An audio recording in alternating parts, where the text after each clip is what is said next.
Marriage ডেতে স্ত্রীরে ফুল কিনে দিবেন, আর প্রতিদিন সকালবেলা ঘর থেকে বেরোয়ার আগে কমপক্ষে 10 বার বলবেন আই লাভ ইউ। কি বলবেন? কয় না, দেখছেন? পোলাপাইনরা কইলেও মুরব্বীরা কয় না, আমরা কমু না, আমরা অনেক কইছি আর কমু না। বলবেন, নিজের স্ত্রীকে ভালোবাসার কথা বলবেন, এতে সওয়াব আছে না নাই? স্ত্রীকে নিয়ে মাধবকুণ্ডে ঘুরতে গেলেন, কক্সবাজারে ঘুরতে গেলেন, সওয়াব আছে না নাই? স্ত্রীকে ভালোবাসার গান শোনালেন, সওয়াব আছে না নাই?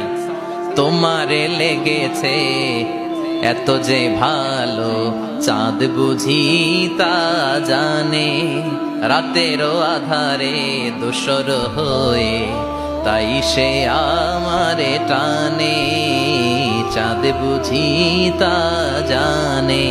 আলহামদুলিল্লাহ কোন আজকে রাতে যে ভাবির এই গানটা শোনানো যাবে না? এই গানটা শোনাইলে সওয়াব হবে, আল্লাহর কসম করে বলছি।